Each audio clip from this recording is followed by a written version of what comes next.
Rain pattered softly against the windows of Nnamdi Azikiwe International Airport, but Ibrahim Traoré stepped from the black SUV with no fanfare, his boots striking the wet tarmac with deliberate calm.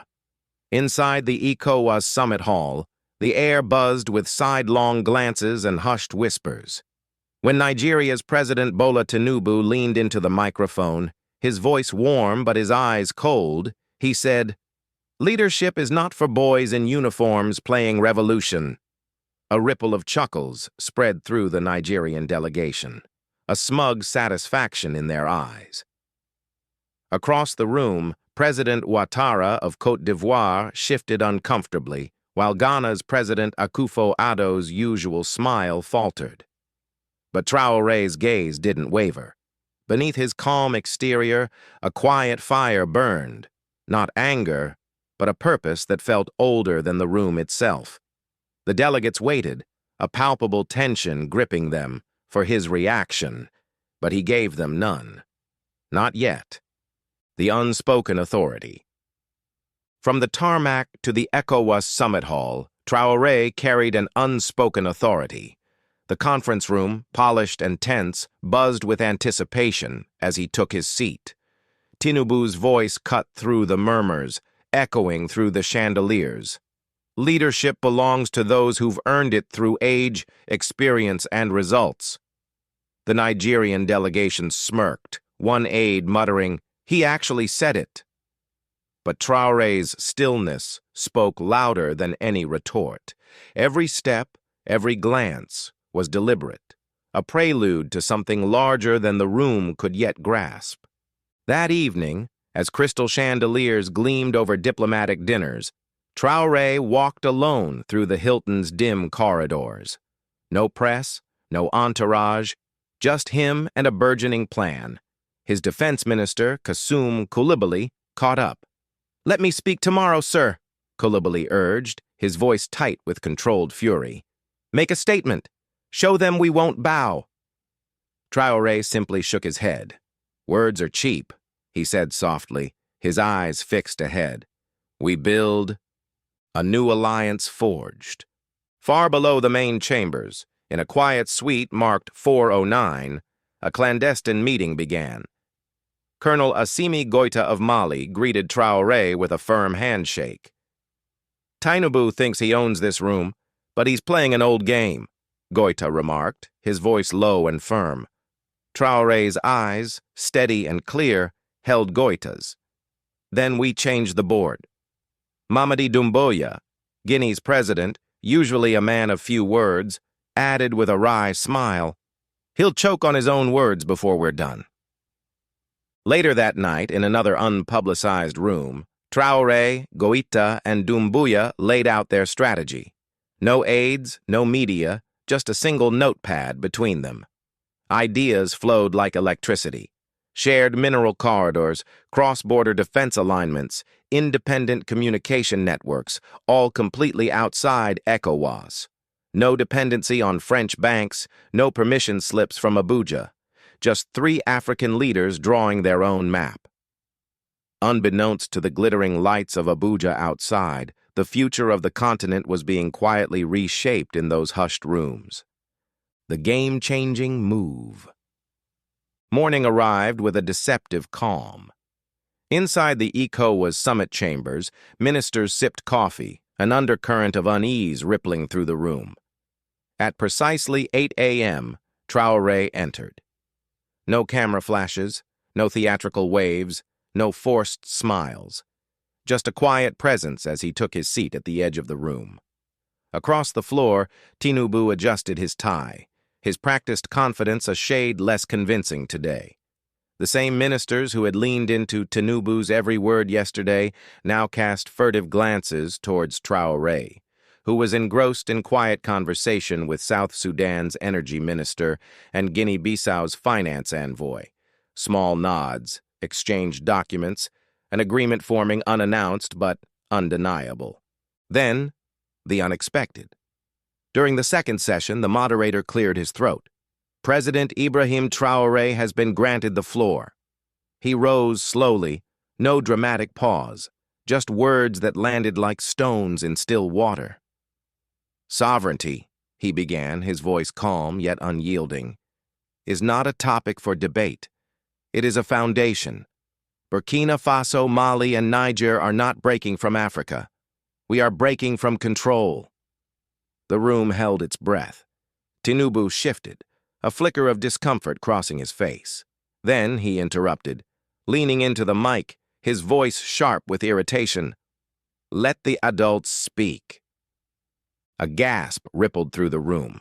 Cameras clicked to life, sensing the long-awaited confrontation. But Traoré didn't move. He didn't smile, didn't smirk, didn't utter another word. Instead, he simply closed his binder, nodded once, and sat back down. No fury, no fire, only absolute control. His ministers, fists clenched beneath the table, understood. This was the cue: restraint, discipline, dignity. In that moment, something irreversible happened. Not in politics, but in perception. The real shift wasn't about who spoke louder, it was about who held the room. And as Ibrahim Traoré sat down, the unspoken question on every leader's mind wasn't, "Is he ready?" It was, "Who's really in charge here?" The unseen victory. By the time most delegates were still sipping their morning coffee, believing the summit's most dramatic moment had passed, Ibrahim Traoré was already planning the moment that would make all of it irrelevant. He requested a small, private briefing room for 9 a.m. No one knew what was about to happen, but those who had been watching him closely followed without question. At 9 a.m. sharp, room 6B, tucked behind the main chamber, quickly filled. Delegates from Guinea, Mali, Niger, Chad, and observers from South Sudan and Algeria took their seats, focused and expectant. The Nigerian delegation arrived last, looking tense, the trade minister sent by Tinubu instead of the president himself. Then Traoré entered. He walked directly to the head of the table, opened a black folder, and removed 3 documents. "This is not a proposal," he began, his voice calm but unyielding. "This is a decision." He placed the papers gently on the polished wood. Delegates leaned in, and what they saw changed everything. It was a new trade and defense agreement, signed, sealed, ready to take effect immediately between Burkina Faso, Mali, and Guinea. A regional alliance, complete with independent mineral routes, shared defense coordination, and mutual infrastructure investment. But what made it seismic was what it excluded. No ECOWAS oversight, no French financial institutions, no dependency on foreign currency, no approval from Abuja or Accra. Just 3 African nations choosing their own direction together. The room went still, a palpable tension hanging in the air. The Nigerian trade minister stood abruptly, his face paling. "You didn't consult ECOWAS?" he stammered, his voice rising with disbelief. This isn't sanctioned. You'll isolate yourselves." Traoré looked at him directly, his gaze unwavering. "ECOWAS didn't consult us," he said, "when they sanctioned our survival." The words hung in the air, weighted with a silent accusation. The balance of power shifted, not gradually, not with applause, but instantly. Outside, whispers of sanctions, even conflict hung in the air, the potential fallout a dangerous unknown. But Traoré didn't blink. News and politics moved fast, but this moved faster. Within minutes, a frantic aide burst into President Tinubu's suite, eyes wide, phone shaking. "Sir, it's done. They signed without you." "Signed what?" Tinubu snapped, but the answer was already on a breaking news alert. "Burkina Faso, Mali, and Guinea launch independent trade bloc outside of ECOWAS." Tinubu stormed out, ignoring reporters, staff, and cameras. But it was too late.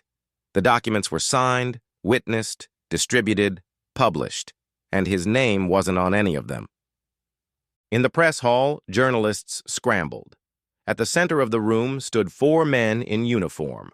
Traoré, Goita, Doumbouya, and Abdurrahmane Chiani from Niger. They didn't shout, didn't wave flags, didn't declare rebellion. Traoré stepped forward and simply said, "We are not here to challenge. We are here to continue with dignity." The press froze.